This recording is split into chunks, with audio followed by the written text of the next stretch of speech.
What's good, y'all? Time has really flown by because we are about halfway through the NBA season, which just sounds really insane just to say. And you would think, we're halfway through, we would have a pretty good idea of how, certain teams are going to play out, if they're going to be a good team, bad team, in the playoffs, play-in, whatever it is. But if you look out east, that is incorrect because seeds 4 through 8 are all separated by one game. You could have home court advantage, or you could be in the play-in. That's one game. So with things being so tight, I figured I would go through and make kind of like a power rankings for these teams. For those of you who don't know, the 4 teams in no particular order are the Indiana Pacers, the New York Knicks, the Cleveland Cavaliers, the Orlando Magic, and the Miami Heat. Those are the 5 teams that are all separated between one game. And with these power rankings, I'm going to be basing them off of basically how I think this team is going to finish off the season, as well as how likely it is for them to make like a playoff run. And just a disclaimer also, I do believe that these 5 teams are going to be the 5 teams that finish out the Eastern Conference playoffs. I'm pretty confident at least that these would go through.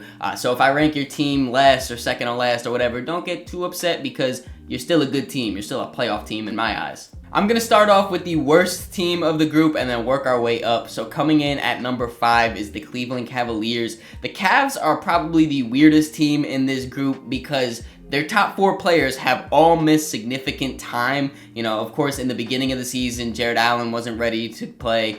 Then Darius Garland went down with an injury, came back, went down again, and now he's currently out. Evan Mobley is also currently out for, I think it was like 6 to 8 weeks. He still has plenty of time to go before he even returns. Donovan Mitchell, he's been out in spurts here and there. So that just makes it a little difficult to fully gauge where the Cavs are going to be when they are fully healthy. And even when you look at when their Fantastic Four, has all played together, they've only played 11 games, and in those 11 games, the Cavs went 6-5. And I know it's only an 11-game sample size, but that's all we really have to go off of, and to be just barely over 500, just a little bit scary to me if I was a Cavs fan. And then also when you look at those wins, 2 of those wins were against the Warriors, who this year have been really struggling to say the least. And then another one of those wins were the Detroit Pistons. I gotta give credit where credit is due though. The Cavs are 9-3 in their last 12. They're looking really solid even though they are dealing with the injuries of Evan Mobley and Darius Garland. But at that same time, that kind of scares me just a little bit more because it seems like the Cavs are better when they have just one of their 2 bigs on the court. Whether it's Jared Allen or Evan Mobley, that's fine, but when it's the 2 of them, it looks a little bit off. Luckily for them though, out of their 4 best players, Donovan Mitchell has been the most healthy and the most consistent for them this season. The superstar scoring of Spider keeps them competitive and really gives them a chance to win on any given night against any given team. But the one thing though we did see last year's playoffs against the New York Knicks, when you pack that paint, it makes it a lot tougher for Donovan to really get going. He is a fantastic finisher. That's his bread and butter to get to the rim. And when you're able to pack the paint, it makes it a lot difficult. It's easier to pack the paint when you have both of your bigs out there who neither of them can really take a jump shot. Another thing that helps opponents pack the paint is a lack of outside shooting, a lack of 3-point shooting. That was a struggle for the Cavs last year. So in the offseason, they went and signed Max Strus to add some shooting. They signed George Niang to add some shooting. Both of those guys have been very lackluster to say the least. So when your 4 best players barely have played together, and when they did, it just doesn't look amazing. And then also your biggest issue from last season that you really all offseason put forward trying to fix isn't really fixed. It just kind of sets you up for what seems to be a disappointing postseason. Coming in at 4th, this may be a surprise to you guys, but I have the Indiana Pacers.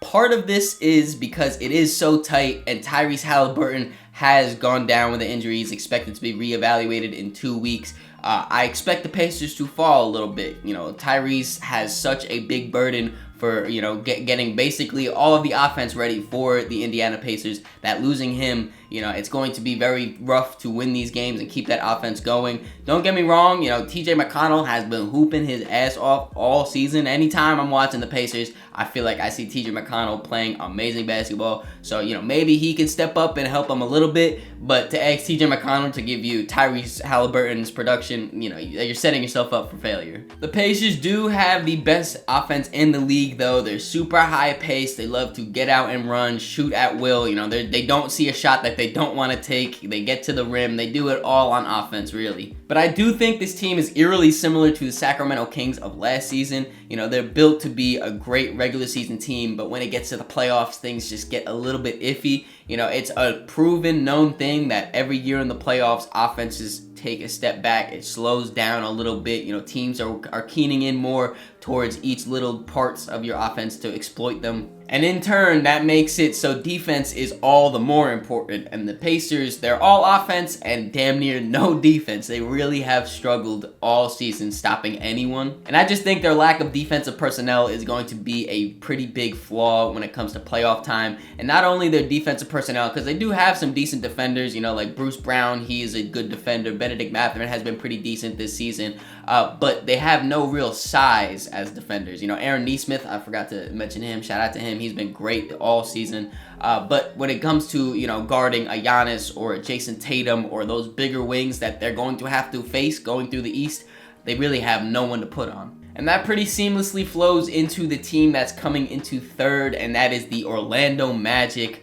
Basically, they are the opposite of the Indiana Pacers. You know, they can't really score at all, but their defense, one of the best in the league, second in the league to be exact. When it comes to their offense, they really rely heavily on a lot of like ISO, get a bucket type of offenses, and a lot of that goes through Paolo Banchero and Franz Wagner. Off their bench, they also have their version of those guys with Cole Anthony and Mo Wagner. Don't get me wrong, all four of those guys are buckets. They can really score at will. But then beyond that, there's really not a lot of offensive punch on this roster. They struggle with three-point shooting. You know, Paolo, he has made a terrific jump from his rookie season to his sophomore year now.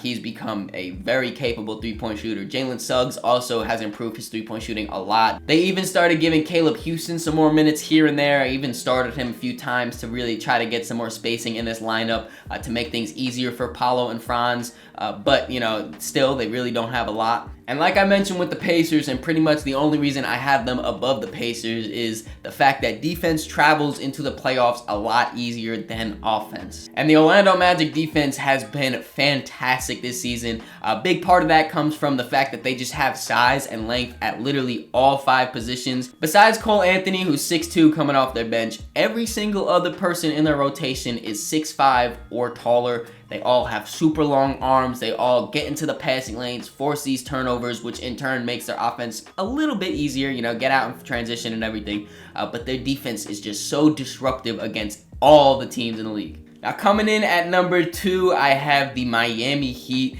It's been proven year after year after year that the Miami Heat really just don't take the regular season seriously, and then when it comes to the playoffs, they elevate their play on all facets. Statistically, when you look at the Heat, they have a slightly above average defense and a slightly below average offense. But when you look at their personnel, you see that they have great defensive personnel and loads of shooters to surround Jimmy Butler. Bam's versatility is really what makes this Miami Heat's defense so dynamic and such a problem when it comes playoff time, because they allow Bam to basically do whatever he wants, because he can do whatever he wants on the defensive side. When the Heat run their famous zone, they kind of just let Bam Adebayo just roam around at like free safety and just kind of, you know, intercept passes, rotate over for help defense over here, pick up this man, go over here. Just literally, like I said, do whatever he wants. And then they've just surrounded him with a bunch of length on the perimeter. Obviously, you have Jimmy Butler. Jaime Jaquez has been great for them this season.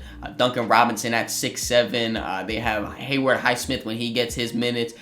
Josh Richardson, Nikola Jovic. I could go on and on with all the length that they have. And then also the guys that aren't as athletic or, you know, have the size like Kevin Love or Kyle Lowry. Those two guys are super smart, high IQ basketball players, and that's exactly what you need on this Miami Heat defense. And when you talk about their offense, it definitely is a step behind their defense when you talk about even elevating in the playoffs. But we've seen Jimmy Butler be able to take over games in the playoffs last year. He had an incredible run to the finals. And it seems like they have surrounded with even more shooting this year. You have Tyler Hero, Duncan Robinson, and Kyle Lowry all shooting over 40% from 3. And then even beyond that, they have other guys that have just been able to knock down shots. They are definitely the team with the most experience in this group, but there is one team that I have above them, and that is, of course, my New York Knicks. Now, don't just think because I'm a Knicks fan that I put them number one out of just straight biasness. I just legitimately think on paper that they are the best team out of this group right here, especially now after the OG Anunoby trade. They just have the best balance of offense and defense out of this whole group. You know, we've talked about the Orlando Magic, who are great on defense but horrible on offense. The Pacers, who are great on offense but horrible on defense.